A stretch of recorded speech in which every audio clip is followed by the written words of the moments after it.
দর্শক, এই মুহূর্তে বিশ্ববিদ্যালয়ের এখনকার পরিস্থিতি জানাতে সরাসরি যুক্ত হচ্ছেন সহকর্মী ওমর ফারুক।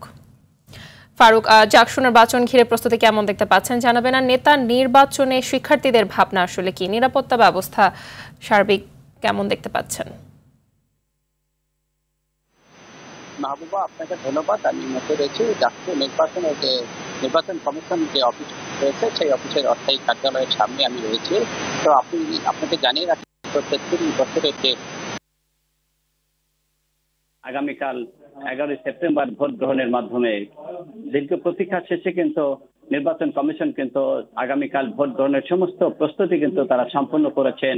বিভিন্ন ভোট কেন্দ্রগুলো তারা স্থাপন করেছেন এবং কেন্দ্রতে সিসি ক্যামেরা সহ ভোট কেন্দ্রের ব্যালট বাক্স কিন্তু তারা প্রেরণ করেছেন এবং ভোটকে নিরাপত্তা দিতে তারা কিন্তু 1200-এর মতো পুলিশ বাহিনী মোতায়েন করেছেন।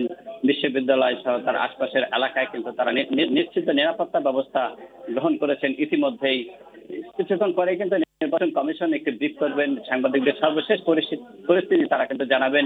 এই মুহূর্তে কিন্তু নির্বাচন কমিশন যে মিডিয়া কার্ড যেগুলো রয়েছে সেই কার্ড কিন্তু প্রদান করছেন নির্বাচন কমিশন কার্যালয় থেকে। তো সার্বিক পরিস্থিতি যেটা বলা যায়, নির্বাচনী পরিবেশ কিন্তু এই মুহূর্তে বিরাজ করছে বিশ্ববিদ্যালয় ক্যাম্পাস এলাকায়। তো ভোটার এবং প্রার্থীরা কিন্তু অধীর আগ্রহে অপেক্ষা করে চলেছেন যে আগামীকাল ভোট কখন শুরু হবে। আগামী সকাল 9টা থেকে কিন্তু ভোট গ্রহণ শুরু হবে, চলবে বিকেল 5টা পর্যন্ত।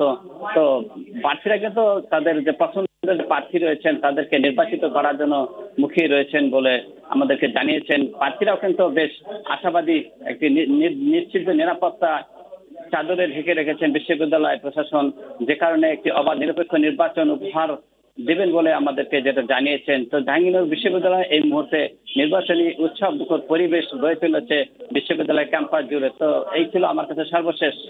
ধন্যবাদ আপনাকে।